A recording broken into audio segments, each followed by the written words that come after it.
Então, a aula de hoje nós vamos trabalhar com dados espaciais.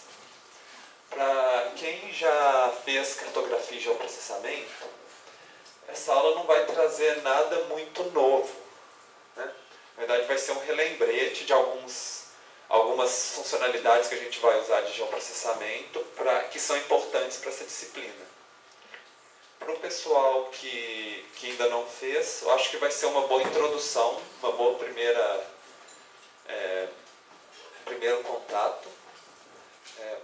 E principalmente, eu acho que é importante, assim, mesmo quem já conhece, prestar atenção nessa aula, porque eu vou passar várias dicas de procedimentos que são importantes e que vão poupar tempo de vocês na hora de vocês prepararem a base de dados.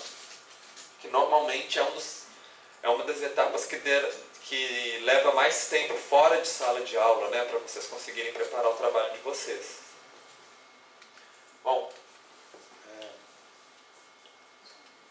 então, nós vamos ver um pouquinho sobre representação de dados espaciais, pensar os dados espaciais como modelo, porque na aula passada, na primeira aula, a gente discutiu o que são modelos, né? Então a gente vai estender esse conceito para os dados espaciais. Vamos pensar na estruturação de bases de dados espaciais. Então nós vamos fazer uma prática com o programa QGIS. E nós vamos, dando tempo, a gente vai ver como é que vai evoluir a aula, a gente vai discutir sobre portais de dados espaciais que vocês podem procurar para vocês utilizarem nos trabalhos de vocês. Então, nós vamos trabalhar com planejamento territorial. Os dados que a gente usa, normalmente, eles ocupam um lugar no espaço. São dados sobre municípios, sobre setores censitários, dados de localização do trânsito, das casas, dos equipamentos públicos. Então, é importante a gente entender os dados no espaço para tomar as decisões. Eu acho que com isso a gente vai além da estatística clássica, né, que é aquela que só usa uma tabela com dados, e a gente começa a pensar assim, o que o espaço, o que a localização pode trazer para a gente de interessante. Então, uma coisa do dado espacial é que ele tem uma forma, uma geometria. Então, por exemplo, a gente tem um setor censitário, ele tem uma forma, uns são mais alongados, outros são mais redondinhos, um faz divisa com o outro, tem uma relação de vizinhança, por exemplo, né? E a gente tem uma localização. Uns estão mais perto dos outros estão mais longe. Às vezes pode ser que os dados de uma certa região têm uma certa característica, em outra região tem outra característica. Tudo isso a gente não conseguiria analisar se a gente simplesmente tivesse uma tabela com dados que não falam nada da localização desses dados. Então é algo a mais que a gente vai precisar atentar, né, ao longo do nosso curso. Eu queria trazer um exemplo para vocês. Foi um dos primeiros estudos de modelagem espacial, um pouco para trazer um pouco o conteúdo da aula, começar a aula com uma ligação do que a gente viu na aula passada com a aula de hoje.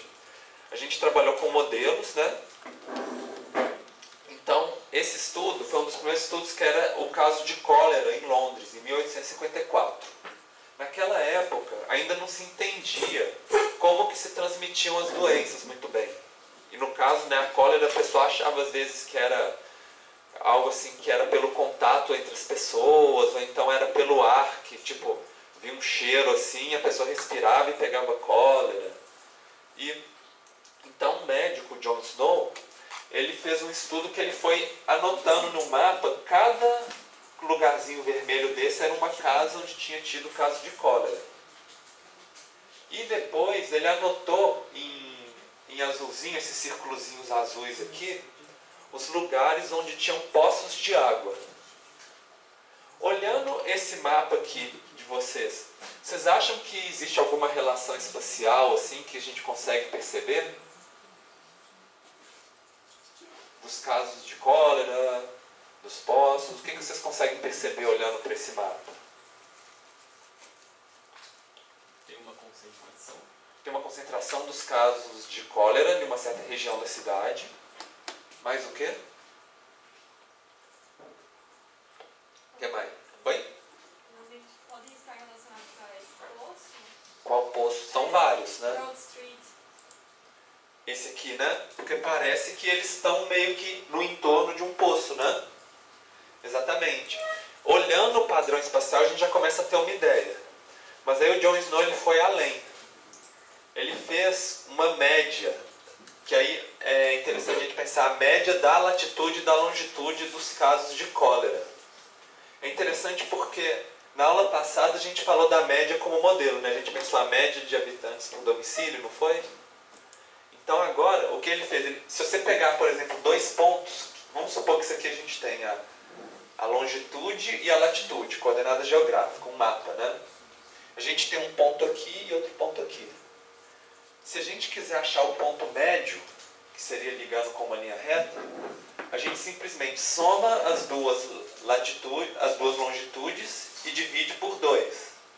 E soma as duas longitudes e divide por 2. A gente tirou a média da latitude, média da longitude, e a gente consegue achar a latitude e longitude média. Isso eu mostrei aqui para vocês com 2 pontos, mas aí ele fez a média de todos os pontos de cólera. Né? E aí ele achou que o ponto central era praticamente em cima do poço.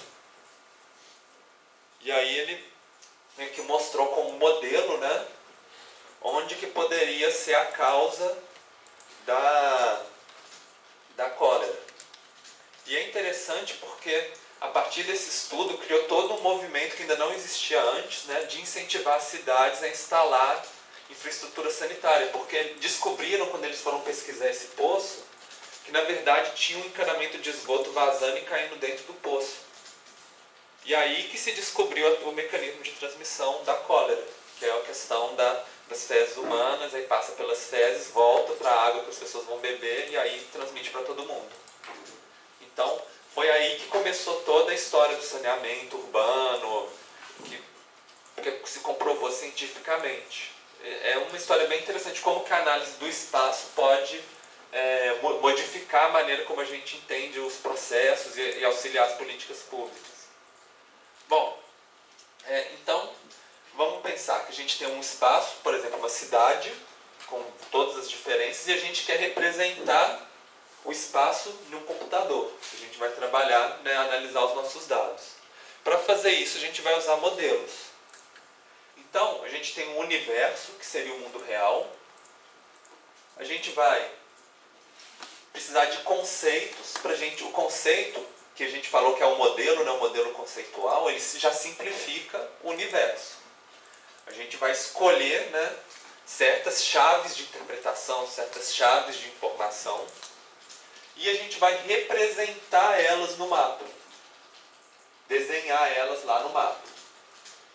Só que para fazer isso, a gente vai precisar de ter uma estrutura que consiga fazer isso. Por exemplo, um banco de dados, um programa de computador, um arquivo de memória, né, para a gente gravar os nossos dados. E é mais ou menos essa a ideia. Por exemplo, a gente pode pensar como se a gente quer estudar, por exemplo, a chuva, por exemplo. Então, a gente tem que entender o processo de precipitação, de chuva, como que mede, né, por exemplo, fazer um mapa, e a gente vai ter que usar algum certo tipo de implementação de infraestrutura física para conseguir gravar o mapa, visualizar o mapa. Outro exemplo que eu coloquei aqui embaixo dos níveis de abstração, por exemplo, o mundo real pode ser um lote. E os tipos de solo, por exemplo, que existem. O conceitual, a gente vai falar assim, a gente vai representar esses lotes ou esses tipos de solo em campos contínuos. Ou seja, pensando que a gente vai ter que... O solo, de verdade, ele muda de centímetro em centímetro, mas a gente vai ter que pensar uma área mais ou menos homogênea, contínua, para falar, essa é uma classe, né? Um tipo de solo. E para a gente representar, a gente pode escolher entre modelo matricial e vetorial, que eu vou explicar para vocês como que é cada um deles. E a implementação tem que ser uma linguagem de computador, que seja um programa que a gente vai desenhar e que a gente vai modelar. Então, é um pouco essa história que a gente vai utilizar de pensar o dado espacial como um modelo. Opa. Bom, então, para quem já conhece geoprocessamento, isso aqui é o básico do básico, mas eu acho que é importante a gente levar isso em conta aqui, que a gente vai ter dados em formato vetorial e matricial. O formato vetorial é quando a gente tem, por exemplo, aqui a gente consegue visualizar uma hidrografia, por exemplo. Para o computador conseguir desenhar essa hidrografia, ele precisa ter um conjunto de dados falando assim, onde que está a coordenada de cada vértice, que são os pontos, e aí ele liga esses vértices uns nos outros. Falando assim, esse pontinho aqui, latitude e longitude tal. Esse pontinho aqui, latitude e longitude tal. Esse aqui, latitude e longitude tal. E ele vai fazendo esse caminho. Mesma coisa dos pontos. Ele precisa, se a gente tem um dado que, por exemplo, a gente quer representar na forma de pontos, tem que saber a latitude e longitude. Quer saber, a gente quer representar em polígonos, tem que falar as coordenadas de cada vértice do polígono, para o computador conseguir ligar, por exemplo. E é interessante do formato vetorial é que para cada objeto, seja um trecho de rio, ou um ponto, ou um polígono, a gente pode associar diversos atributos de uma tabela de dados. Por exemplo, se for um setor censitário, a gente pode armazenar para cada um qual que é a renda, qual que é a quantidade de pessoas, e fazer uma base de dados espacial. O formato matricial, ele divide o universo em diversos quadradinhos. E cada quadradinho ele dá um valor, que pode ser 0 ou 1, ou pode ser, por exemplo, 0 a 1 milhão, por exemplo. Né? Dá um número para cada um desses quadradinhos. Esse aqui, no caso, ficou, por exemplo, entre 0 e 1. 1, ele é hidrografia. 0, ele não é hidrografia. Na verdade, é o mesmo objeto que está representado nos dois. Né? Esse aqui é o formato, talvez, assim, que vocês conhecem com mais facilidade quando vocês veem uma figura no computador qualquer. Né? Se você der um zoom na figura, ele vira um tanto de quadradinhos. Né? Olhando a hidrografia de um e do outro, essas duas formas de representar, vocês conseguem perceber que essa aqui é muito mais precisa, né?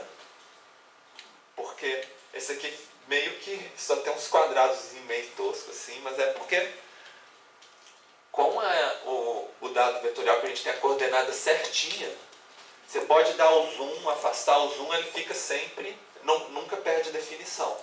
Já no matricial, a resolução do pixel, o tamanho do nosso pixel, vai dar para a gente o nível de precisão até onde que a gente consegue chegar. E assim, os pontos a gente pode transformar em uma visualização matricial também. Os polígonos a gente pode transformar também. Então, a escolha de um ou outro depende muitas vezes depende de onde a gente pega os nossos dados, mas num sistema de informação geográfica, igual o QGIS que a gente vai utilizar, a gente consegue converter entre um e outro. Tenho esse, quero transformar para cá, quero esse, quero transformar para cá. A gente pode, porque existem modelos que foram feitos, né, por diferentes pesquisadores, que uns trabalham com vetor e outros modelos trabalham com matriz. Então, é a escolha de qual modelo, qual tipo de tratamento dos dados que a gente vai utilizar que vai levar a gente a escolher uma forma ou outra. Mais para frente a gente vai fazer esse tipo de conversão, mais para frente no curso também. Bom, esse aqui é uma figura clássica também de geografia, de geoprocessamento, de cartografia, só que eu vou pedir dessa vez para a gente reinterpretar essa figura a partir da nossa ideia de modelos, de modelagem. Aqui embaixo a gente tem o mundo real, com toda a diversidade de coisas, né? E aqui, só que desse mundo real a gente vai criar representações, conceitos e extrair diversas camadas de informação. Vocês lembram que na aula passada eu falei do mapa como modelo, né? Agora a gente não está falando nem só de mapa, a gente está falando de camadas de informação, que a gente pode até agrupar às vezes no mesmo mapa. Mas cada uma delas tem conceitos diferentes. Só elevação, tipo de uso do solo, loteamentos, ruas, setores censitários. Cada uma vai ser uma camada de informação e vai ter uma base de dados diferentes. Algumas são tipo raster, ou seja, matricial, que a gente colocou aqui. Outras são tipo vetorial. E a gente consegue visualizar uma em cima da outra, se a gente quiser, ou fazer operações entre elas, né? Então, cada um dessas camadas é um modelo. E como modelo é uma simplificação da realidade, né?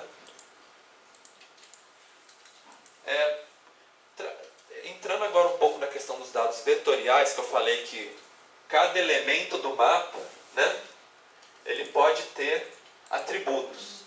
A forma como o computador armazena isso no formato de bases geográficas é assim. Vamos supor que... foca nessa parte aqui do nosso slide. Aqui a gente tem lotes. 9, 10, 8, 7, 6, 5, 4, 3, cada um com um número. Isso aqui é o que a gente visualiza. No fundo tem uma tabela, onde cada um desses lotes é uma linha. E para cada uma dessas linhas a gente vai ter atributos, que pode ser a quantidade de pessoas que vivem lá, se tem renda ou se não tem renda. Então a gente vai ter uma base de dados que é associada ao nosso mapa. Então a gente pode ver aqui, por exemplo, a gente tem um mapa de um município dividido em setores, e aqui a gente vai ter cada um desses polígonos, ele vai ter, se a gente selecionar, por exemplo, esse polígono aqui, a gente consegue encontrar lá na base de dados quais são as informações desse polígono.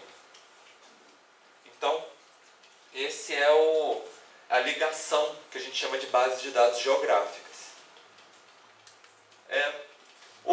O principal formato que a gente vai utilizar no nosso curso é o shapefile, que é um formato de dados, né, mais utilizado para análise vetorial.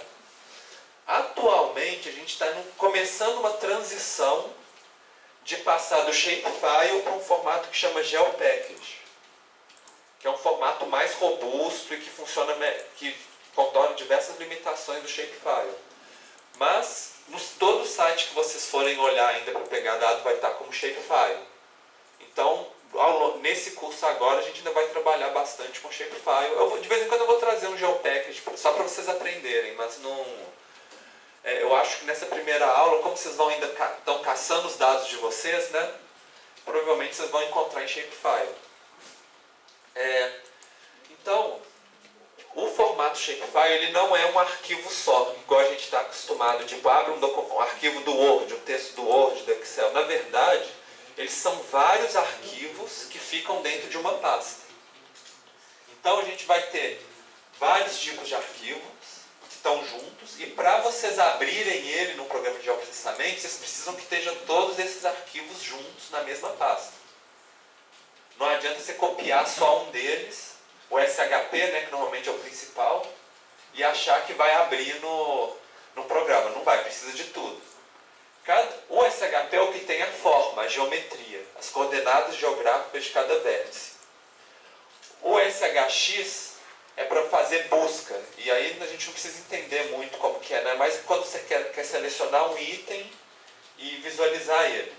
O DBF também é um arquivo muito importante no shapefile, e a gente vai utilizar bastante no nosso curso, que é a tabela de atributos. Essa aqui que eu mostrei para vocês, né, a tabela de atributos.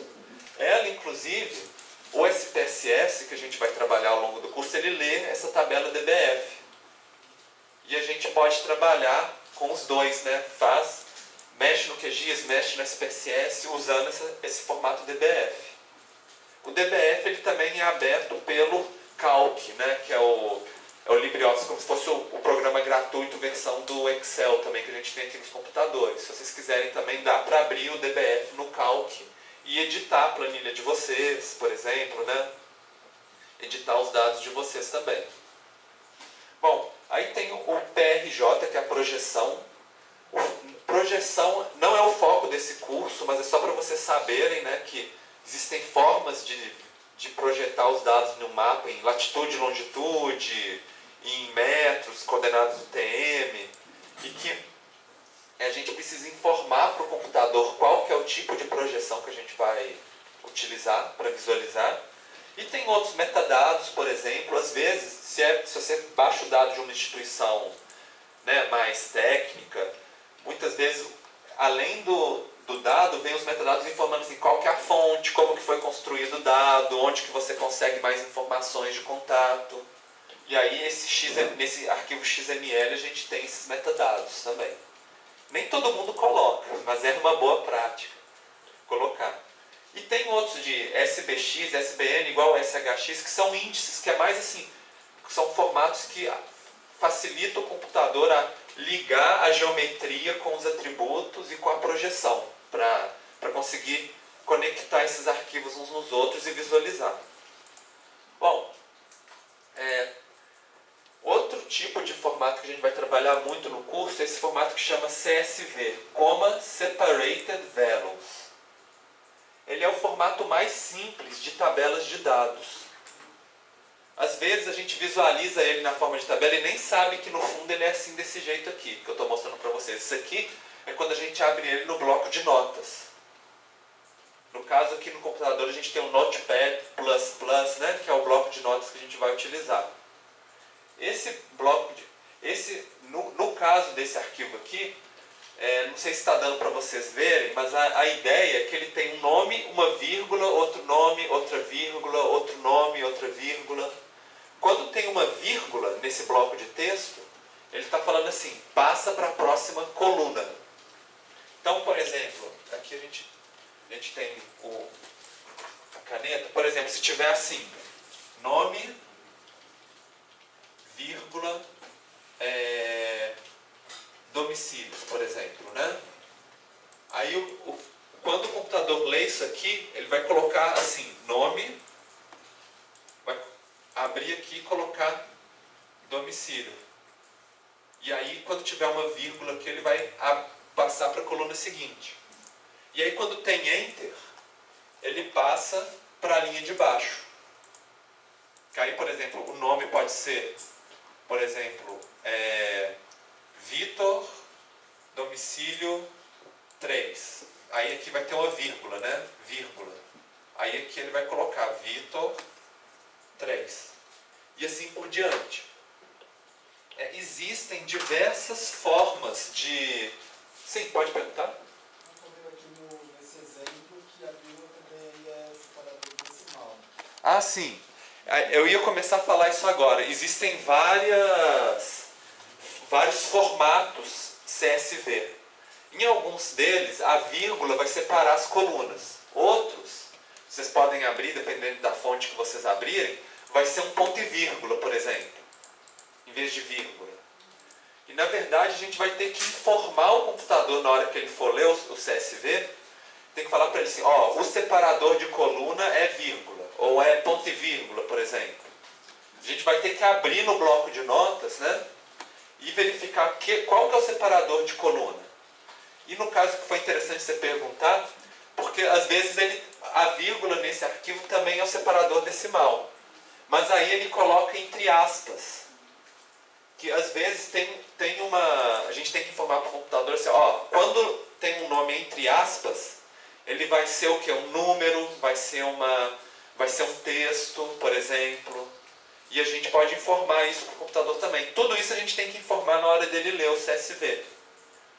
Para ele conseguir entender o que é que a gente... O formato para ele conseguir transformar isso aqui numa tabela. E aí cada instituição que vocês forem baixar vai ter um formato um pouco diferente. Aí vocês vão ter que abrir lá e olhar assim, é isso, é aquilo, para informar o computador. Mas isso é o formato mais básico, né, que a gente vai utilizar. Bom, então vamos começar a nossa prática. Todo mundo aqui tem já... O pessoal que não tem login no computador, vocês conseguiram... Alguém fez login para vocês? Não? Eu já fiz a requisição para o Núcleo de Informática e Tecnologia, o NTI, né? Mas às vezes eles demoram um pouquinho. Se alguém poderia fazer para eles aí para... Beleza.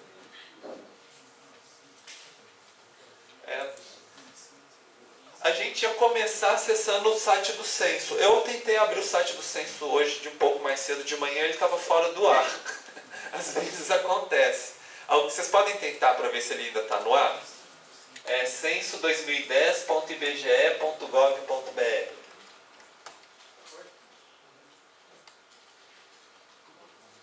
Tá no ar? Ah, que bom que voltou. Às vezes sai, às vezes volta, né? Isso acontece. Então, esse site é a principal porta de entrada para a gente trabalhar com o Censo 2010, que é a nossa prática de hoje. Tem outras formas de acessar esses dados que eu vou ver, então se cair, eu também vou mostrar uma forma alternativa para vocês. Eu achei interessante começar com ele porque assim, é o dado que normalmente é mais utilizado nessa disciplina, embora vocês podem usar outros também, não tem problema nenhum, né?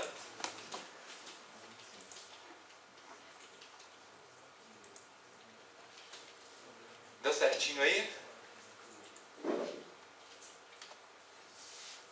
Bom, então, no site do censo, eu acho que é interessante assim, a gente ver que foram 6,7 milhões de domicílios, né, em 2010, e teve dois tipos de questionários que foram feitos no censo.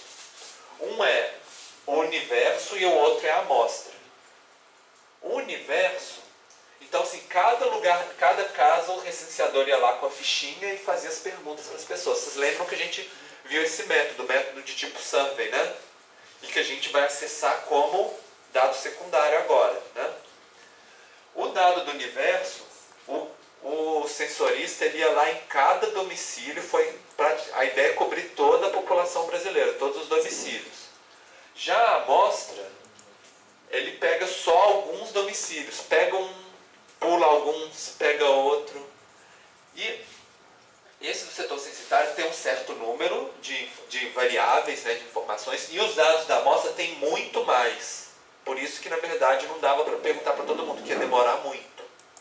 Mas tem algumas informações, por exemplo, se tem deficientes físicos, questão do trabalho da pessoa, muitas questões relacionadas à questão de moradia também.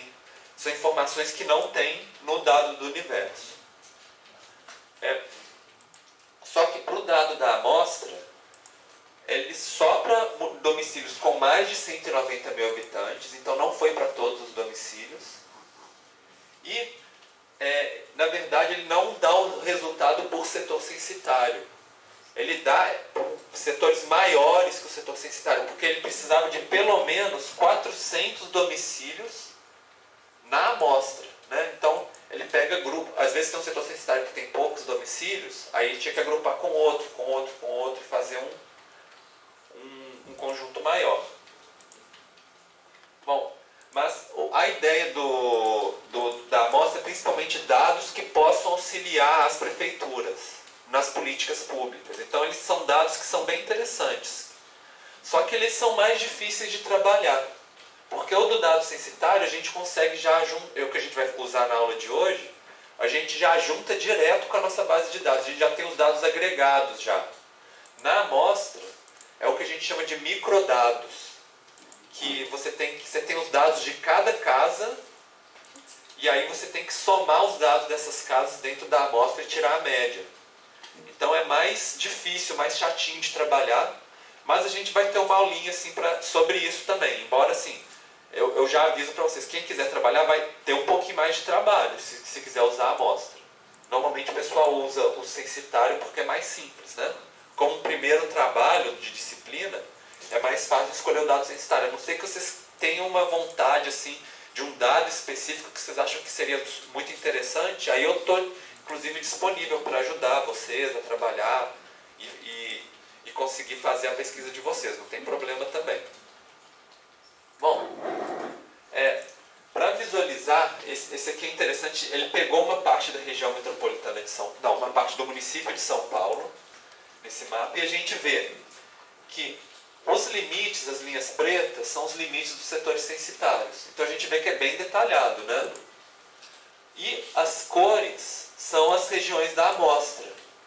Então, por exemplo, esse roxinho aqui pegou vários setores censitários e agrupou numa região da amostra. E aqui outra região da amostra, o da amostra a gente chama de áreas de ponderação.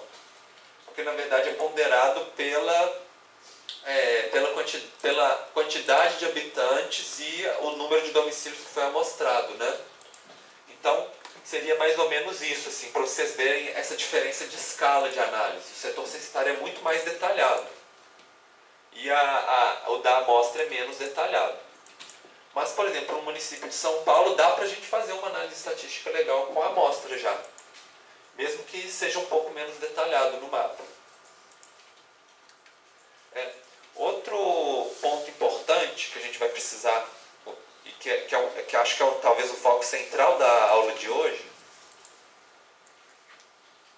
essa questão questão dos que a gente chama de chaves primárias, que é para cada unidade territorial, normalmente a gente associa um número.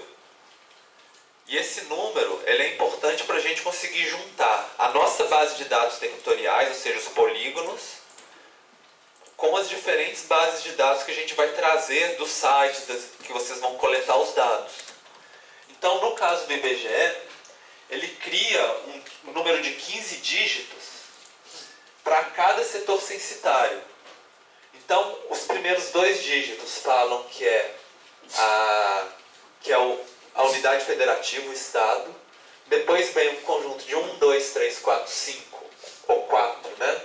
Acho que aqui 4, aqui tem um M a mais, que é o município. Depois vem o distrito, subdistrito e o setor. Então é um número grandão, mas que é importante porque ele vai identificar cada setor censitário, vai ter um número que a gente consegue ligar esse mesmo número do nosso polígono na nossa base de dados do Censo e coletar as variáveis que a gente precisa. Mas supõe que vocês não vão trabalhar com o setor censitário, o trabalho de vocês vão trabalhar com dados dos municípios, por exemplo. Então, o código do IBGE ele vai até aqui. Então ele chega até a unidade federativa e o município. Se vocês quiserem trabalhar com distritos, vai acrescentar mais 2 dígitos. Com subdistrito, mais 2. Com setor, mais 4. Então, é interessante que mesmo quando a gente não trabalha com dados do IBGE, muitos órgãos públicos que disponibilizam dados, eles usam o mesmo código do IBGE. Porque aí você pode pegar, por exemplo, um dado de saneamento, por exemplo, o Sistema Nacional de Informação de Saneamento, o SNIS, e ligar com a base de dados territorial do IBGE, para visualizar na forma de mapa. Então, quando vocês forem procurar os dados de vocês, para os trabalhos de vocês, dão uma olhada se não tem essa coluninha, uma coluninha com um código. Porque isso vai facilitar demais a vida de vocês. Se vocês forem pegar um dado, por exemplo, que tem uma tabela só com o nome dos municípios ou o nome dos distritos, mas não tem o código, ainda dá para juntar, mas vocês vão ter um trabalhinho maior. Quando tem esse código, facilita demais a vida da gente. Alguns outros levantamentos especiais, eles têm outros códigos, principalmente quando eles não usam os limites do IBGE. Por exemplo, pesquisa origem e destino, né, que você falou que você teria interesse. Ele tem umas zonas. Cada zona também tem um código, só que não é o código do IBGE. Aí, para juntar, você consegue baixar o shapefile das zonas, da origem e destino, e a base de dados deles e juntar por esse número.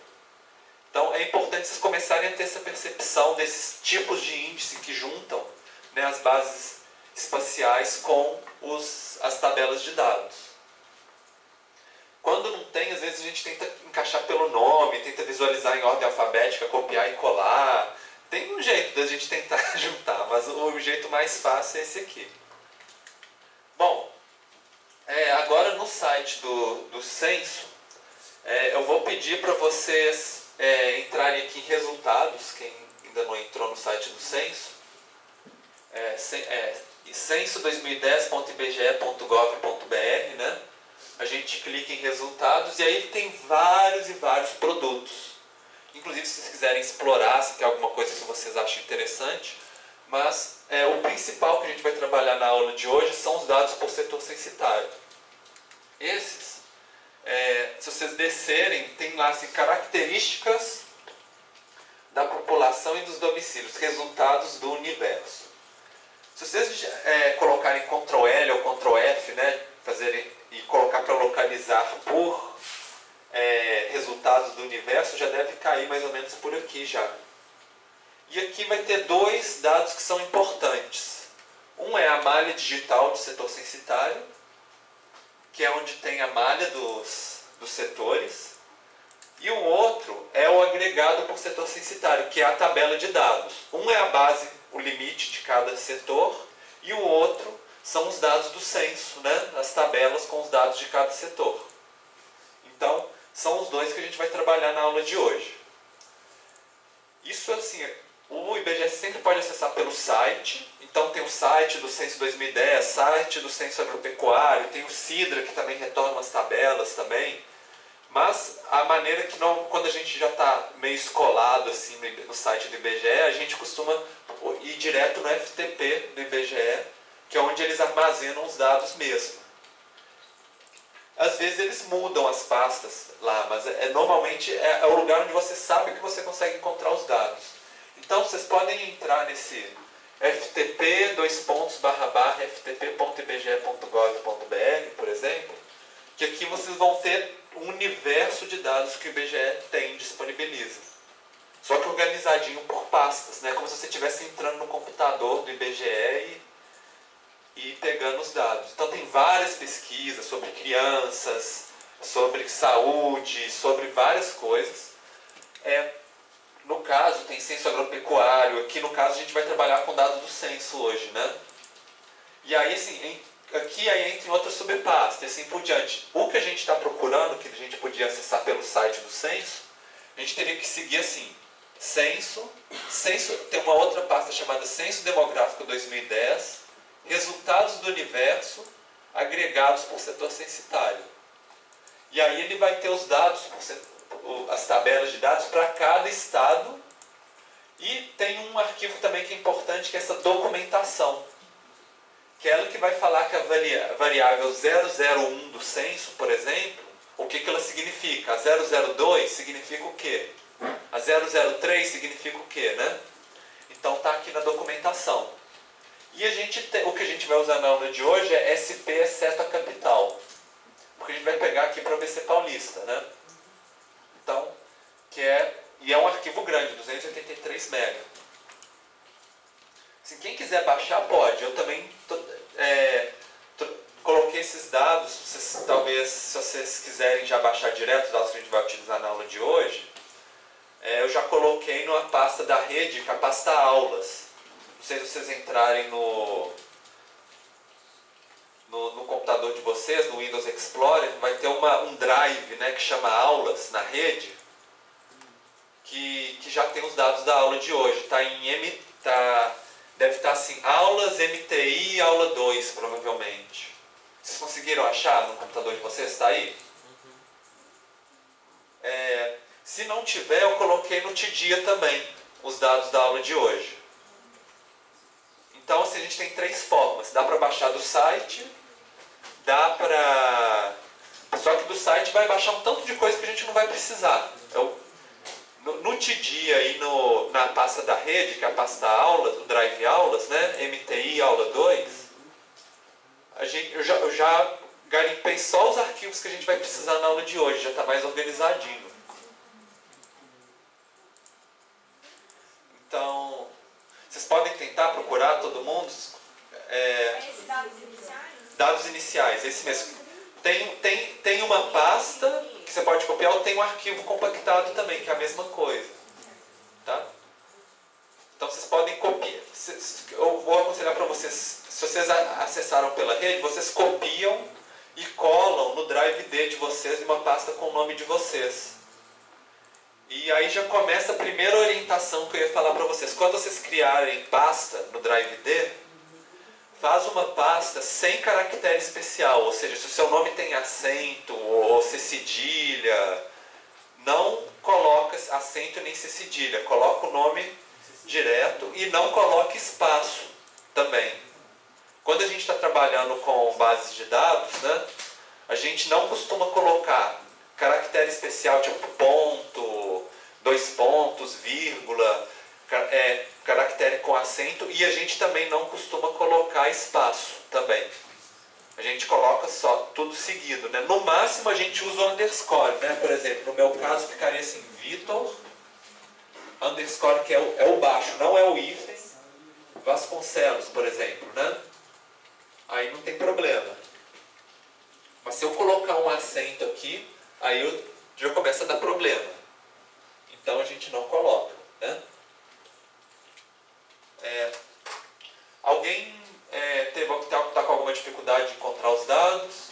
Então, além disso, gente, tanto no Tidia quanto na pasta de rede, tem os slides de aula, da aula de hoje também. Então, se alguém tiver com alguma dificuldade de ler aqui, porque está longe, vocês também podem baixar os slides em PDF, que dá para seguir também o passo a passo da aula. Normalmente para a aula prática ajuda também um pouquinho, né? Tem gente que gosta de ficar olhando direto, tem gente que prefere, né, seguir, mas eu vou pedir para vocês assim, nessas atividades práticas, para a gente seguir todo mundo junto no mesmo passo, para vocês não adiantarem lá para frente, porque cada slide eu vou explicar os conceitos que estão por trás também. E se alguém tiver qualquer dúvida em algum passo na aula, pode ficar à vontade para levantar a mão, que eu vou, ajuda. Eu acho que o mais importante é todo mundo estar junto e seguir a aula junto, tá? Não precisa ficar com vergonha, porque aqui está todo mundo aprendendo mesmo. Bom, se vocês baixassem, né, o SP Seto Capital, que é esse aqui no site do IBGE, vai vir diversos arquivos CSV, que eu já expliquei para vocês, né, o arquivo CSV, que são as tabelas. Cada um deles vai ter um conjunto grande de variáveis que o sensorista perguntou para cada domicílio. Na nossa aula a gente vai usar o básico, um só, que foi o que eu coloquei lá no Tidia, né, e na pasta de rede. Nos demais, a gente por enquanto não vai usar, mas às vezes para o trabalho de vocês, pode ser que alguma dessas variáveis que estão aqui nas outras tabelas pode ser interessante.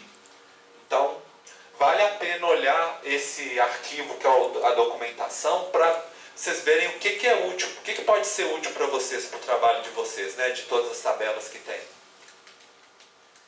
Bom, e na documentação, tem um arquivo PDF que eu coloquei junto, mas que não precisa nem abrir, é só para mostrar para vocês assim, que eles, no arquivo de documentação, ele tem umas tabelas que falam assim, qual que é cada uma das variáveis que vai ter quando você abrir o arquivo, né? Então, a gente começa assim, o código da região, o nome da região, código da unidade da federação, nome da unidade, aí mesorregião, micro, região metropolitana, nome do município, código do distrito, subdistrito, até chegar no código do setor. Lembra que eu mostrei para vocês que e é justamente esse código aqui que eu falei para vocês, que é o código que identifica unidade da federação, município, distrito, subdistrito. Esse é o código que a gente consegue ligar a tabela com a malha territorial. E além disso, ele tem algumas informações que podem ser úteis para vocês. Por exemplo, se está em área urbana ou rural, por exemplo.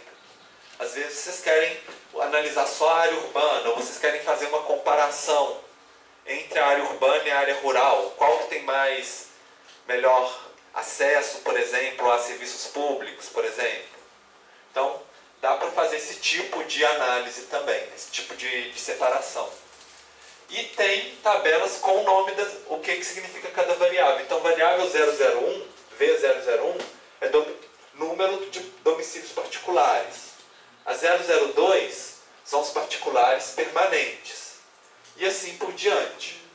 Então, dá para a gente conhecer o que é cada uma o que seria cada uma das variáveis. Porque lá na tabela só vai estar escrito V001. Aí você tem que olhar na documentação para ver o que é. Então, agora para a gente pegar a malha territorial. O FTP do IBGE, que é esse primeiro que eu mostrei para vocês, é só para pegar as tabelas de dados. Para pegar os dados os dados geográficos, né, os limites das áreas, as geometrias, é o GeoFTP do IBGE. Então, se vocês quiserem, podem entrar aqui, geoftp.ibge.gov.br, né, que vocês também vão ter acesso a vários e vários dados que o IBGE disponibiliza, nesse formato de pastinhas, né. E dessa tela inicial nós vamos inicialmente na organização do território e nas malhas territoriais. Então, clicando assim, organização do território, malhas territoriais, né? E, lógico que tem várias outras bases de dados, mas que a gente não vai entrar em detalhe agora. E das malhas territoriais, tem malha do setor censitário e tem malhas municipais também. Quem for trabalhar com município, malha municipal pode ser útil baixar lá no IBGE. Quem for trabalhar com o setor censitário, tem aqui. No caso da nossa prática, a gente vai trabalhar com o setor censitário hoje. E aí, tem que escolher que é do censo de 2010, né? Porque tem de vários censos, censo rural também, de 2007. E o setor censitário tem duas pastas, uma em KMZ, que é para visualizar no Google Earth, né? E a outra em Shapefile, que é o formato que a gente já tinha apresentado para vocês, que é mais utilizado. Então a gente vai entrar na segunda, que é o de Shapefile. E aí vai ter de cada estado de novo, a gente vai pegar de São Paulo. SP, né, no caso. Eu só estou ensinando o caminho para vocês, mas os dados que eu passei para vocês já tem esses dados já, né? Multidia, na pasta de rede. E a gente tem para distrito, para município, setor censitário e subdistrito também. Então, quem precisar trabalhar em outros níveis também pode baixar diretamente. Ou quem quiser trabalhar com o setor censitário, é esse que a gente vai trabalhar hoje. Então, esse aqui é o caminho, né? Para vocês aprenderem um pouquinho como navegar no IBGE. Então, na aula de hoje a gente vai fazer a prática com QGIS. Nós temos diversos QGIS instalados no computador de vocês, desde o 2.18, do 3.4, 3.6. E, de preferência, eu vou pedir para vocês usarem o mais recente, porque como sempre vai modificando ao longo do tempo o QGIS, né? Daqui a um ano, quando vocês forem entrar, é melhor vocês já terem aprendido a trabalhar com a versão mais recente, que a interface fica mais familiar para vocês. Então, a gente vai trabalhar com QGIS desktop, né? Mais fácil de vocês encontrarem, se vocês digitarem assim, QGIS desktop 3.6, né? Aí, o QGIS desktop, porque tem o QGIS browser, que a gente não vai utilizar agora. E aí, se vocês digitarem 3.6 e aparece, normalmente eu sempre abro o que está com o Grass, with Grass, porque é o que tem todas as funcionalidades do QGIS. Também tem o sem o Grass também, mas só que na prática não vai fazer muita diferença para vocês, tá? Então, só digitando aqui embaixo, né? Clica aqui no Windows e coloca QGIS, desktop. Todo de vocês está com 3.6 instalado, não está? Então é só vocês clicarem. Às vezes vai perguntar assim, se for a primeira vez que for instalar, fala assim, você quer fazer um início com o plugin da versão anterior ou não sei o que, mas é só falar que pode começar de qualquer jeito que vocês quiserem, tá? E vai demorar um pouquinho para abrir, porque é um programa um pouco pesadinho, né? Só para já ir apresentando para vocês, mais ou menos essa tela que deve aparecer para vocês, do QGIS. Às vezes, assim, por exemplo, a tela de camada pode estar aqui embaixo, aí você pode clicar aqui e mover para cima, para baixo, você pode customizar, né? Desculpa, assim, quem já conhece o QGIS, mas agora é uma introduçãozinha mesmo, né? A gente tem os menus, e se clicar aqui nessa ferramentinha aqui da engrenagem, tem várias ferramentas assim que dá para acessar de análise espacial. Essa é a cara do QGIS, né? Todo mundo conseguiu acessar o QGIS? Sim? Então tá. Vou voltar então. O problema é que a gente tem que começar o slide do zero de novo. Então, para adicionar dados no QGIS, agora nós vamos usar os dados que vocês já copiaram para o computador de vocês, né? Que já está na pastinha, no Drive D de vocês, né? Quem baixou o arquivo compactado, vocês têm que descompactar, né? Com certeza. Tem várias maneiras de adicionar os dados do QGIS. Uma maneira, quem gosta, assim, o pessoal já copia já aperta no Windows Explorer e arrasta para a tela do QGIS e ele já abre, mas a maneira mais tradicional é a gente clicar nesse botãozinho aqui, que é o de abrir dados. Se a gente já sabe que é um dado vetorial, a gente já pode clicar nesse de cá já de uma vez. E Ou a gente pode ir em camada, adicionar camada, ou tem as teclas de atalho também. Então tem várias maneiras de abrir. Então podem começar, por exemplo, clica aqui para adicionar dados, que deve abrir um gerenciador de fontes de dados. E que dá várias opções, por exemplo. Você quer abrir por um navegador, ou pelo um arquivo vetorial, ou ele é raster, né, aquelas matrizes, ou é um texto delimitado, que é o CSV, que a gente vai trabalhar. Então aqui você pode escolher qual que é o tipo de dado que você quer.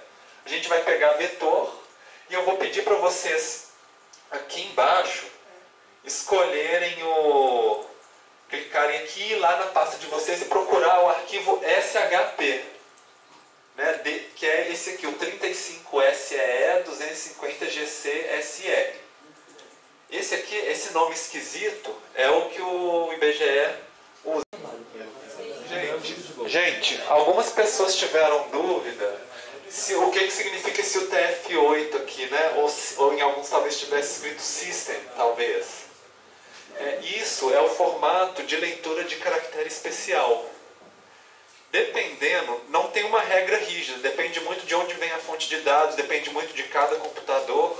Às vezes, se você escolher o System ou o TF8, principalmente aqui no Brasil, se você abrir a tabela de dados depois, onde tinha caractere especial vai ficar uma coisa toda esquisita.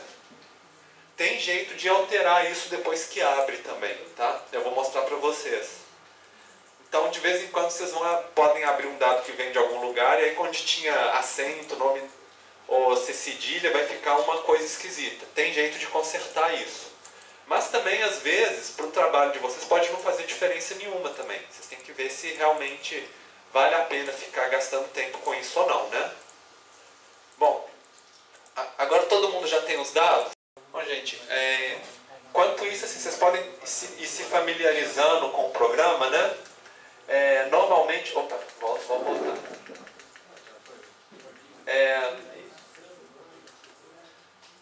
Quando você adiciona, as camadas ficam aqui do lado, né? Vocês podem, se vocês clicarem com o botão direito sobre a camada, tem uma opção que chama aproximar para a camada, que vocês podem dar o zoom para a camada, né? Que vocês estão utilizando, porque às vezes vocês têm camadas em diferentes locais ou diferentes umas são numa área pequenininha, outra numa área maior, né? Dá pra gente, clicando aqui no Vzinho, dá para visualizar ou apagar a visualização. E dá para inclusive mudar de ordem uma camada com a outra, se a gente tivesse mais de uma camada, para ver qual que vai ficar por cima, né? Para a gente visualizar. Então são várias funções que tem. A gente não vai ter tempo de trabalhar com tudo, mas vocês podem ir explorando, não é tão difícil de trabalhar com o QGIS. E aqui a gente abriu os setores censitários, né? Mas naquele link que eu passei para vocês do GFTP, se vocês quisessem abrir, por exemplo, municípios, ou distritos, ou subdistritos, ia ser a mesma coisa. A gente só vai trabalhar com o setor com só para ficar mais fácil na aula de hoje, né? Mas lembrando, assim, se o nível de análise de vocês for outro, o procedimento é a mesma coisa que vocês vão trabalhar no projeto de vocês. Bom,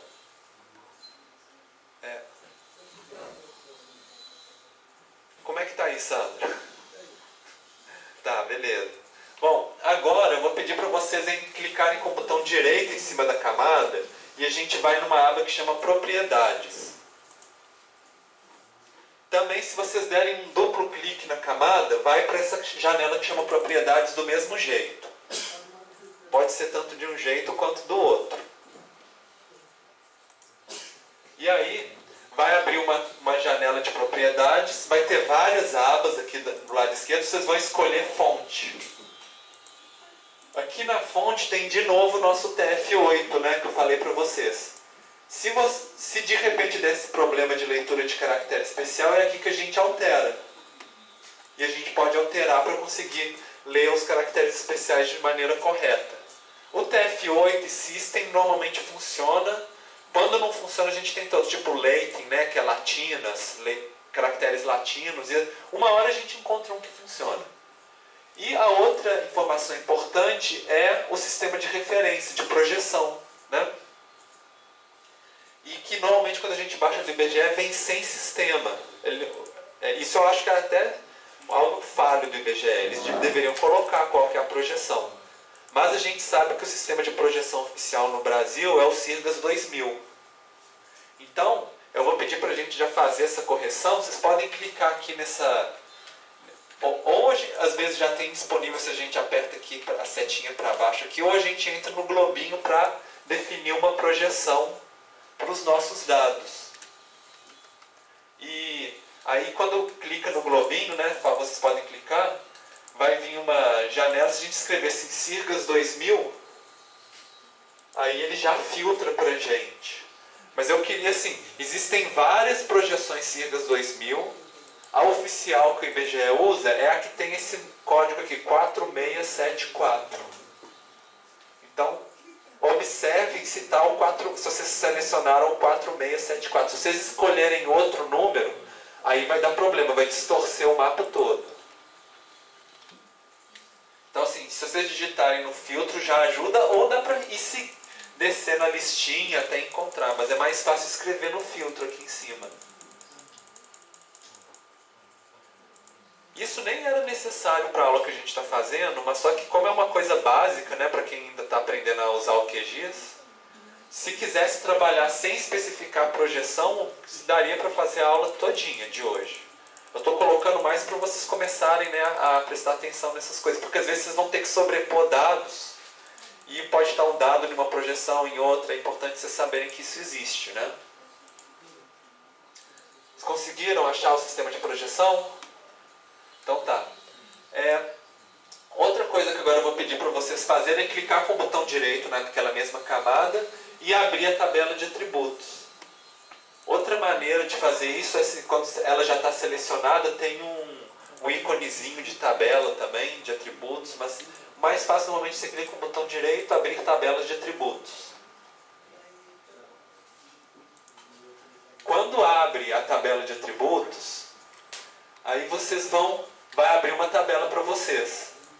Lembra que eu falei para vocês que tem um código e o nome, os códigos do IBGE, né? Código da unidade federativa, da região metropolitana, do município, distrito, e vai em diante. Agora, a atividade que nós vamos fazer, nós vamos querer selecionar, por exemplo, se vocês clicarem, dá um clique ou 2 cliques no nome da coluna, aqui no alto, vocês reordenam os dados de vocês. Por exemplo, para ficar em ordem alfabética por município, aí é só você clicar aqui em nome do município.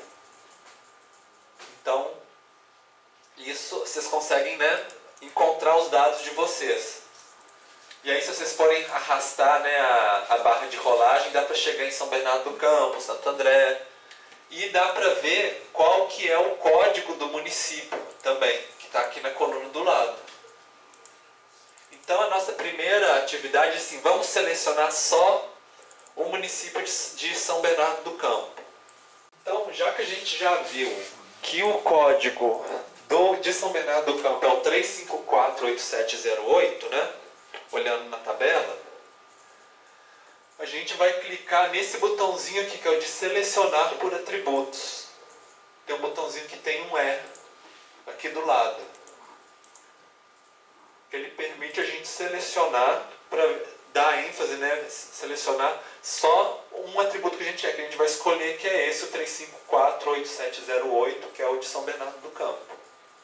Então a gente clica nesse botãozinho que tem um Ezinho, né? Esse botãozinho aqui, e vai aparecer essa janela para a gente. E aí nela, a gente tem uma aba aqui que a gente tem que escrever um código para falar assim, selecione só o que o campo CD Geocode M, porque você lembra, é o CD Geocode M, né? Código do município. É 3548708. Para fazer isso, se vocês quisessem escrever certinho, vai funcionar. Mas a maneira que é mais segura de fazer isso é a gente abrir aqui do lado, tem uma aba que chama Campos e Valores, onde quando a gente abre aqui já aparece todas as variáveis que a gente tem. E aí se você dá um duplo clique em CD Geocode M, ele já escreve aqui no canto para vocês. Que aí não tem risco de vocês digitarem alguma coisinha errada. Ele já coloca certinho para vocês. Igual do mesmo jeito a gente tem aqui os símbolos de funções. Aí a gente pode clicar aqui no igual e ele coloca o igual aqui pra gente. Agora o número a gente vai ter que digitar. 3548708, né? E aí quando ficar essa funçãozinha aqui, a gente simplesmente clica aqui embaixo em selecionar feições. Que aí vai selecionar só aquelas feições que tem esse código. Professor, dá para ir no nome do município, né? Daria, mas a gente está tentando usar sempre o código mais para vocês aprenderem a usar os códigos, sabe? Mas daria para fazer por qualquer atributo. Pode ser, eu quero selecionar só, por exemplo, setores censitários que têm população maior do que tanto. Poderia também fazer. Dá para fazer vários tipos de seleção. Então, vocês conseguiram fazer, gente? Selecionar?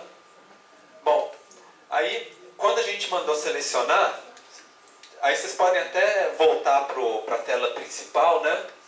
Vai aparecer para vocês que aqui São Bernardo do Campo deve ter ficado amarelinho no mapa, que foi a seleção que vocês fizeram. E agora a gente vai querer gravar um shapefile só com a feição que a gente selecionou, só com os setores censitários de São Bernardo do Campo.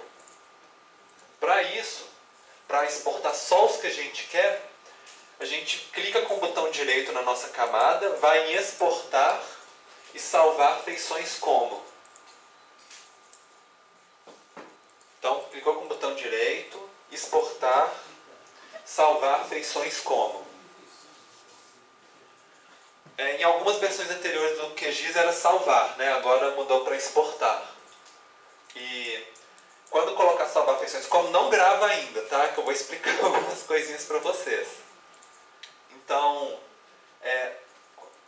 todo mundo está junto, né? Vai aparecer uma janelinha para a gente gravar. Então, tem algumas coisas aqui. Primeiro, na hora de gravar, lembra, vocês podem colocar o nome que vocês quiserem, desde que vocês lembrem que é Setores Censitários de São Bernardo do Campo. Uma dica, na hora de gravar, escolhe sempre, lembra, eu falei para vocês, que o nome das pastas e o nome do arquivo não ter caractere especial, não ter espaço, não ter hífen, né? Só o underscore, se quiser, o baixinho pode. Porque senão pode dar problema mais pra frente, quando a gente for fazer umas análises mais avançadas. E aí tem a codificação, que às vezes vai fazer diferença se o caractere vai ser, na hora de vocês lerem de novo, né? Se ela vai ser, se vai atrapalhar ler os caracteres especiais ou não. E a gente tem que apertar essa caixinha daqui, de salvar somente feições selecionadas. Se vocês não marcarem esse de cá, aí vocês vão gravar um arquivo com todos os setores que vocês têm na base de dados de vocês. O pulo do gato é esse aqui, de gravar só as feições selecionadas. Então, a gente olha, se está na projeção que a gente quer. Se vocês tivessem numa projeção diferente, por exemplo, com outro nome, e quisessem converter para uma projeção nova, é aqui nesse lugar que a gente muda. A gente pode pegar um dado que está numa projeção em outro tipo, outro nome, e mandar gravar numa projeção de outro tipo diferente. Então a gente faz essa alteração aqui. Tá? Não é lá naquela tabela de propriedades, não. Naquela tabela de propriedades a gente tem que falar qual que é a de verdade, da fonte original. Se a gente quiser converter para outro formato, é aqui na hora de exportar que a gente exporta e cria um outro arquivo com uma outra projeção. Se a gente quisesse mudar, né, a projeção. Então é isso. E aí, normalmente tem essa opçãozinha de adicionar o arquivo ao mapa, porque quando vocês clicarem em OK, aí ele vai abrir só São Bernardo do Campo para vocês. Provavelmente provavelmente na hora que vocês abrirem, ele não vai estar dando zoom, né? Aí vocês têm que clicar com o botão direito em cima da camada e mandar aproximar para a camada. Que aí ele vai dar o zoom só na camadinha de São Bernardo do Campo. E aí vocês podem, por exemplo, tirar o Vzinho do mapa da outra camada que é de São Paulo inteiro. Vocês desmarcam ela para parar de visualizar ela, por exemplo, no mapa, né? Que é para vocês começarem a pegar esse jogo de como usar o QGIS, como usar as camadas. Bom, então a gente vai aproximar para a camada, né? Para dar o zoom na camada. Agora, a gente vai abrir a nossa base de dados da tabela do IBGE, com os dados dos setores censitários. Para isso, vocês vão entrar na mesma janela que vocês importaram o dado dos setores censitários. Agora a gente vai importar o nosso arquivo básico, o CSV. Mas quando vocês importaram a geometria, vocês foram em vetor, né? Lembra? Era adicionar camada. Eu vou voltar aqui no botão que vocês utilizaram, né? Que era esse aqui, um desses 3 botões aqui, ou então camada, adicionar camada, né? Só que agora, em vez de ser o vetor, a gente vai nesse texto delimitado, que é uma vírgulazinha, que é o comma separated values.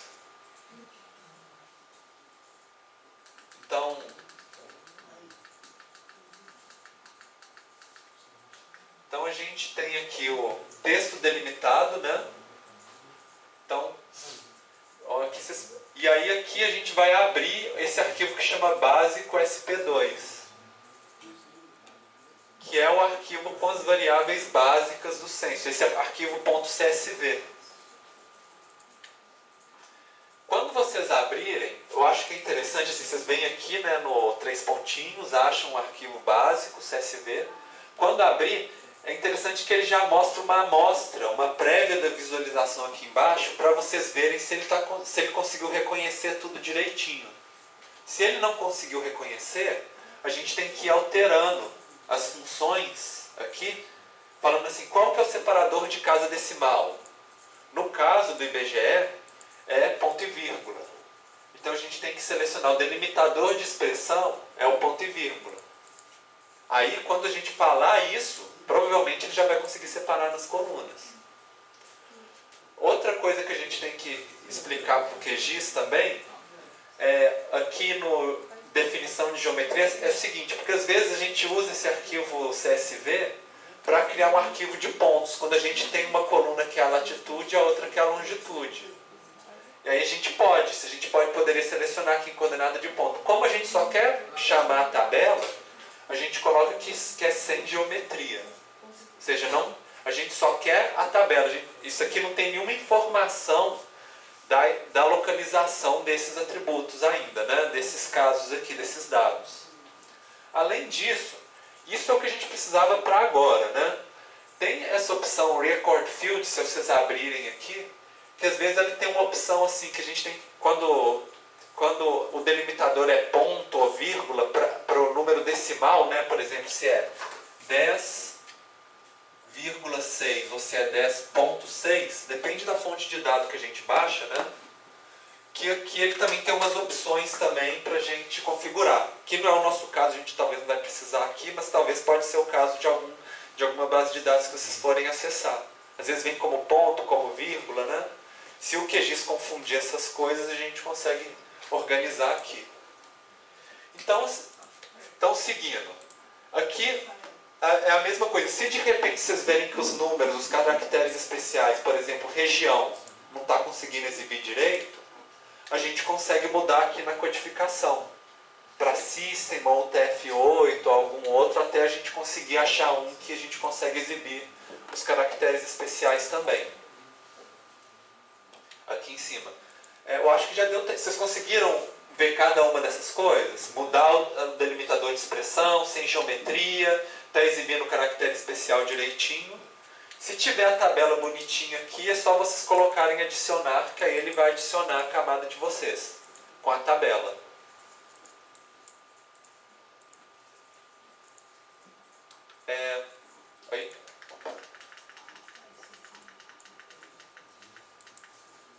Bom, então, relembrando, né, tem o arquivo básico, né, que é que fala o que é cada um dos atributos. Aí tem nome do bairro, código, isso tudo a gente já viu, e tem as variáveis, né? A1 é domicílios particulares, A2 é moradores em domicílios particulares, e 3 é cada uma das variáveis nessa tabela, na documentação, vai falando o que ela é. Bom, então vou pedir se vocês devem ter aberto. Todo mundo conseguiu abrir a tabela? Para visualizar a tabela, vocês podem tanto clicar com o botão direito e mandar abrir tabela, quanto se vocês estiverem com ela selecionada aqui, tem um ícone, né, de tabela nos ícones aqui, que também abre a tabela que está selecionada. Se você tivesse em outra camada selecionada e clicar aqui, vai abrir a tabela da outra camada, né? E a gente vê que ela tem o código do setor, né? Que é justamente a variável que a gente precisa agora para a gente jogar esses dados aqui dessa tabela, ligar junto ao mapa que a gente tem, que a gente vai ligar pelo código do setor. Essa que é a ideia. Se vocês rodarem a tabela para vocês vão ver que também tem aquele V001, V002, que são as variáveis do censo. Então, por exemplo, vamos... Opa, isso aqui eu acho que a gente já fez. Bom, agora a gente vai unir a tabela que a gente importou com o mapa que a gente exportou só São Bernardo do Campo. Para fazer isso, a gente vai ter que... A gente tem no mapa que vocês exportaram uma coluna que se chama CD Geocode no mapa, né, na base de dados do mapa. E a gente tem o código setor na tabela CSV que a gente importou. O nome do título está diferente de cada uma, mas ela tem o mesmo númerozinho, que é o importante para a gente conseguir juntar uma com a outra. Para fazer isso, vocês vão dar um duplo clique na malha dos setores censitários de São Bernardo do Campo. Então, vocês têm lá a coluna de São Bernardo do Campo, né? Cadê? Aqui, aquela que é só São Bernardo do Campo. Ou vocês dão um duplo clique ou clica com o botão direito e vai na propriedades, que vocês já foram nessa janela antes, né?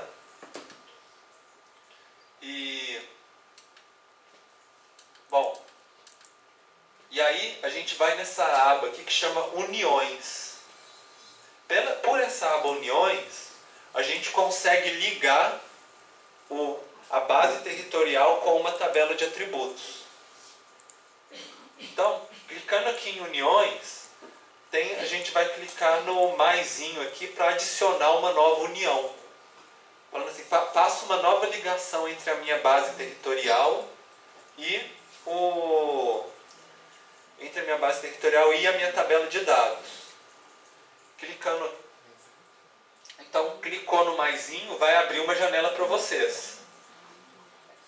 Essa janela a gente vai falar o seguinte. Lembra que vocês fizeram isso na camada...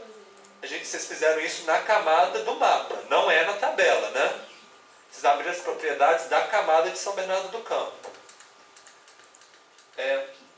Aí a gente vai falar assim, vai unir de qual outra camada? Vai pegar os dados do nosso básico, né?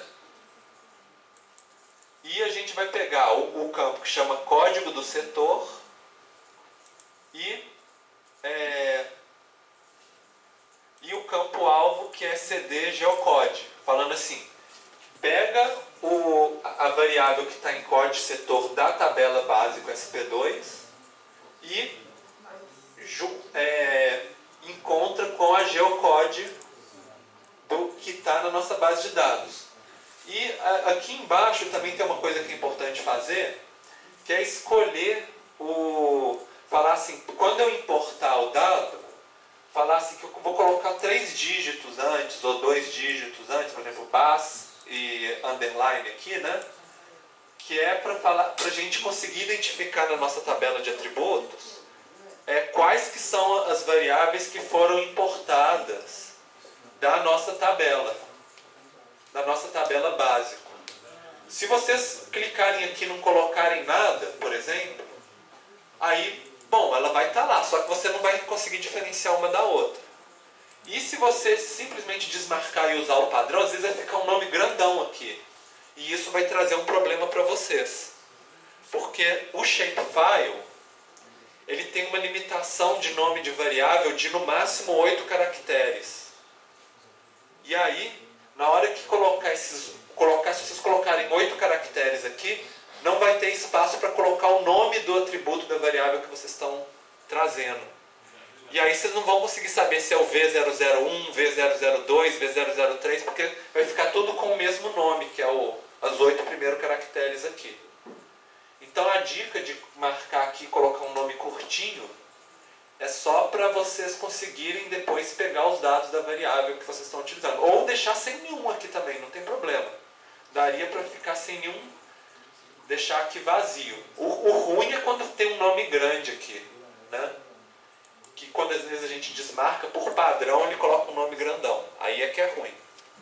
Então a gente tem que tomar cuidado com essa parte aqui também. Bom, eu pulei uma coisa nos slides, né? Agora que eu estava falando é porque assim, só por causa do tempo da aula. Mas o que a gente poderia fazer da mesma maneira, que vocês selecionaram, por exemplo, só São Bernardo do Campo no mapa, quando vocês selecionaram só e exportaram, a gente poderia fazer a mesma coisa com a nossa tabela básica que a gente importou o CSV. Se a gente identificasse, né, o atributo só de São Bernardo do Campo e exportasse o nosso CSV com outro nome. A gente podia exportar o nosso CSV só selecionando os dados de São Bernardo do Campo. Mas eu resolvi pular isso para a gente ir um pouquinho mais rápido. Não vai fazer diferença para a gente agora. É só como exercício, se vocês quiserem. Depois, tanto da mesma forma que a gente seleciona para um shapefile, para um CSV a gente também seleciona e exporta do mesmo jeito. Não tem diferença de um com o outro. Bom, então vocês colocaram, né, essas informações aqui e vocês podem apertar em OK, que vai demorar um pouquinho porque é uma tabela grande, né? Mas o que ele vai fazer, ele vai pegar todos os lugares que batem um com o outro e juntar as duas tabelas. Isso. Aí quando vocês terminarem, mandam aplicar o OK, né? Que deve abrir para vocês. Então, se vocês abrirem agora a tabela de atributos do mapa de vocês, depois que vocês fizeram isso, vocês vão ver que no canto direito, se vocês arrastar bem para o final da tabela, né, vai ter umas variáveis, basta alguma coisa, né? E vai ter do V001, V002, V003, na tabela de atributos do mapa, que vocês fizeram a união. Que é o que a gente queria fazer. Agora a gente tem que tomar um cuidado com isso. Não é porque vocês estão vendo essas variáveis aqui que ela está realmente gravada do nosso shapefile, não. Essa visualização é uma visualização dinâmica. Que ele está juntando assim, na memória do computador, ele está juntando e vocês estão visualizando aqui. Se vocês quiser falar assim, já consegui juntar, agora eu vou desligar o computador, gravar o shapefile, levar para casa, quando você abrir em casa, não vai ter esses dados aqui não. Vai ter sumido. Então, ele funciona só para a nossa seção do QGIS que a gente está utilizando aqui. Se vocês quiserem gravar mesmo, aí a gente vai ter que gravar com um novo arquivo.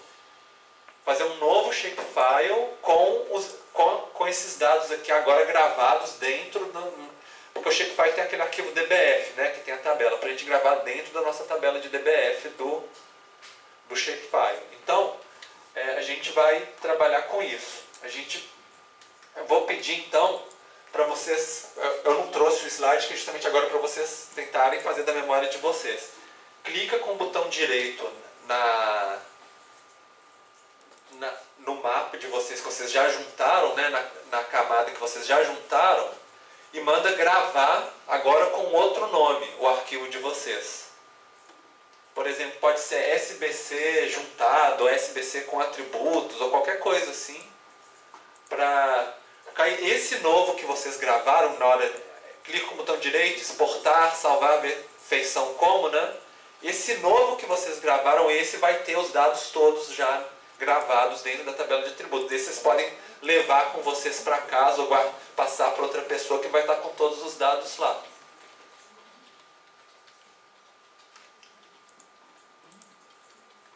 Então, pedir para vocês gravarem então.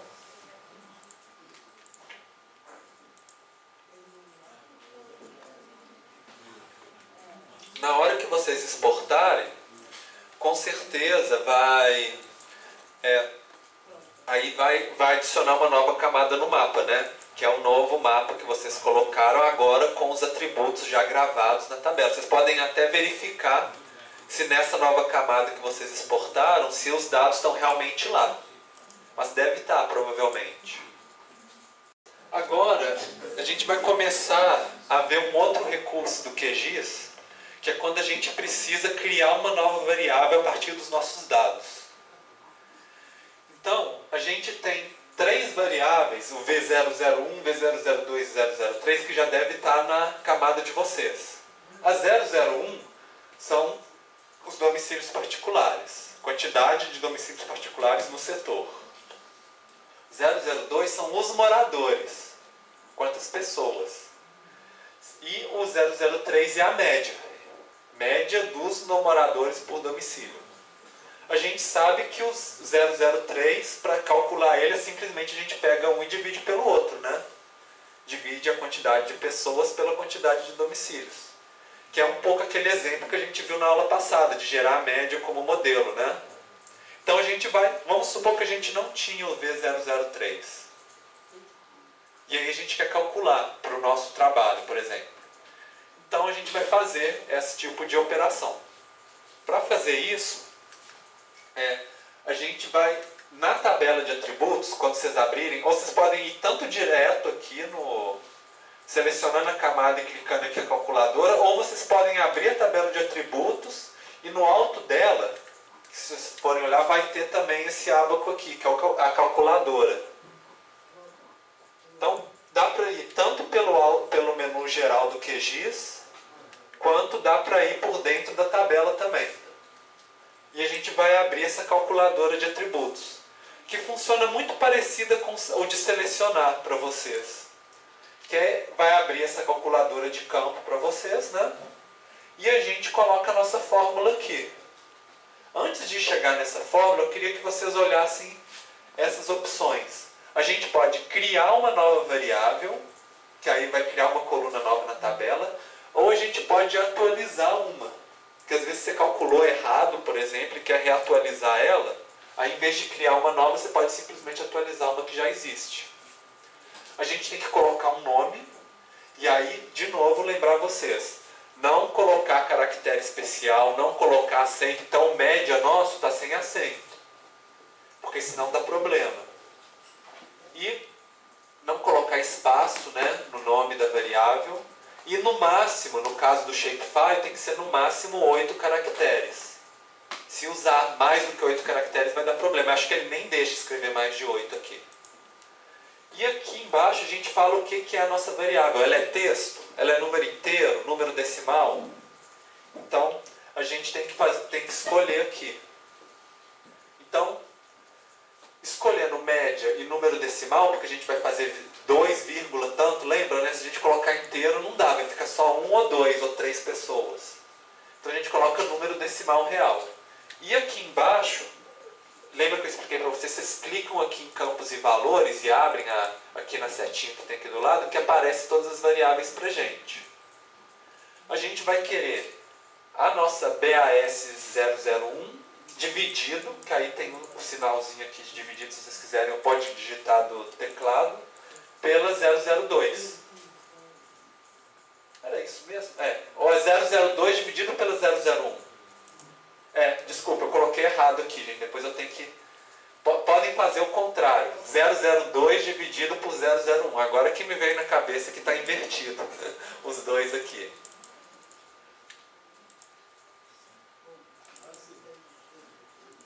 Bom, seria mais ou menos isso. Um dividido pelo outro.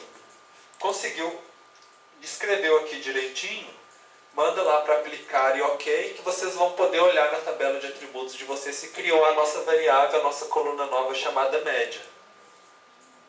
Professor, só uma dúvida. O campo virtual aqui é mesmo? A opção de campo virtual? Campo virtual seria um campo que só vai funcionar para a sua sessão. Depois, se você abrir de novo outro dia, temporário, exatamente. Normalmente a gente não tem muito motivo. Muito útil. É muito útil. É mais assim, se você não quiser, se você for usar ele só como temporário para calcular uma outra coisa, alguma coisa assim. Aqui também tem questão assim, de precisão de casas decimais, né, comprimento do número, mas normalmente a gente não trabalha, já é suficiente para a gente trabalhar.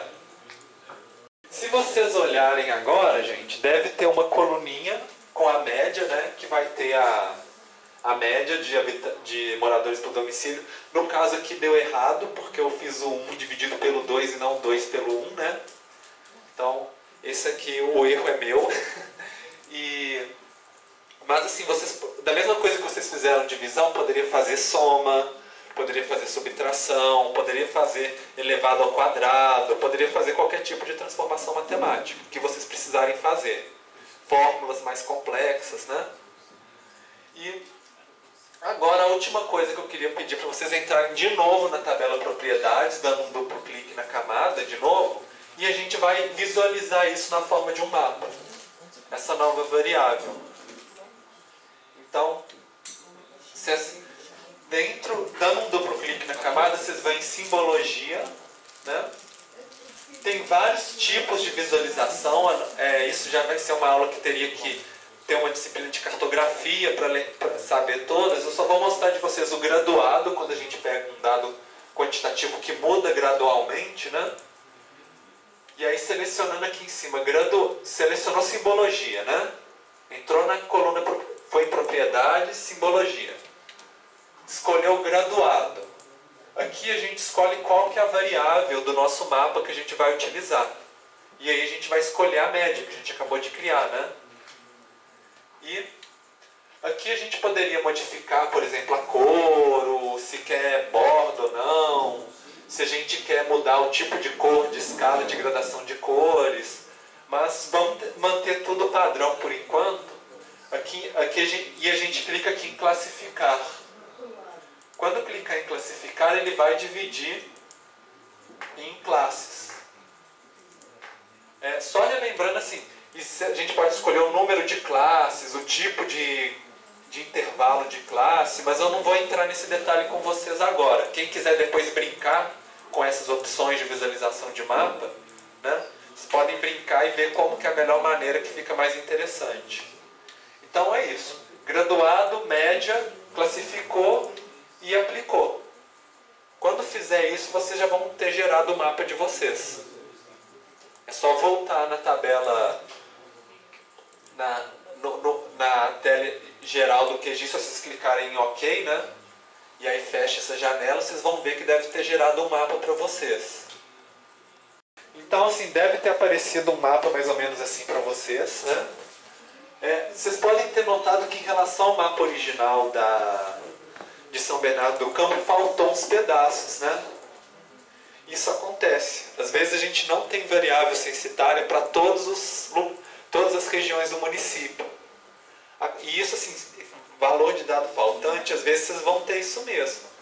Pode ser que seja uma área, por exemplo, uma unidade de preservação ambiental onde não mora gente. Ou pode ser que é um lugar de difícil acesso, ou que um lugar, assim, às vezes é muito perigoso, o sensorista não quis ir lá. Enfim, pode acontecer várias coisas. E pode ser falta de erro também. Pode ser erro, pode ser que às vezes o IBGE colocou o número do código errado, por exemplo. Enfim, pode ser muita coisa. Mas vocês não precisam se preocupar. Eu sei que é feio, às vezes a gente não vê o mapa inteiro, né? Mas na nossa disciplina a gente vai trabalhar muito com a amostra. Você não precisa ter todos os dados para você, de todos os lugares, de toda a sua população, para você fazer uma inferência estatística. Então não tem problema isso. A gente pode trabalhar só com uma parte dos dados do município, né? Não precisa do território completo. Tanto que, por exemplo, eu tinha mostrado para vocês aquele artigo com o uso da água e renda, né? Não tinha a informação para alguns dos municípios do Brasil, principalmente na região norte, né? Mas você faz o estudo mesmo assim. Bom, a gente já está mais para o finalzinho da aula.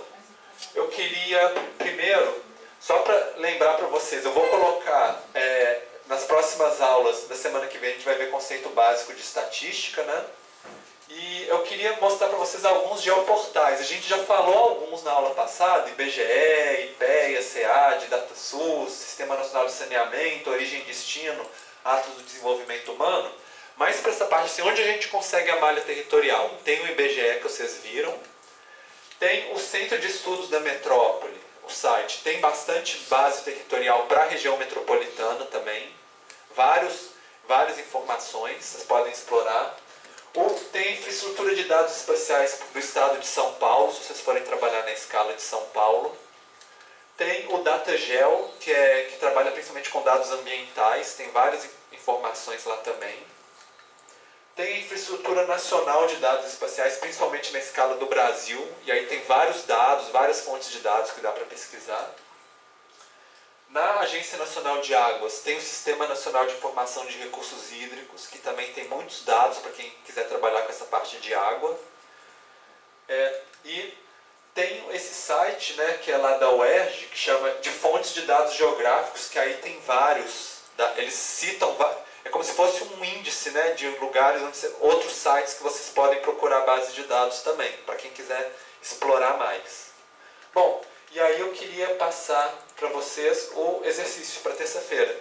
Sei que acumula com o da última terça, mas a gente tem que manter rodando a disciplina, né? Então, tem uma parte individual que é para vocês lerem o capítulo 1 do livro Descobrindo a Estatística, que é uma revisão básica de estatística, e fazerem um resumo de uma página. Esse resumo, gente, é uma coisa simples. Vocês podem até assim, meio que copiar e colar uns trechinhos que vocês acharem importantes, umas figuras. Quem quiser fazer na mão também não tem problema.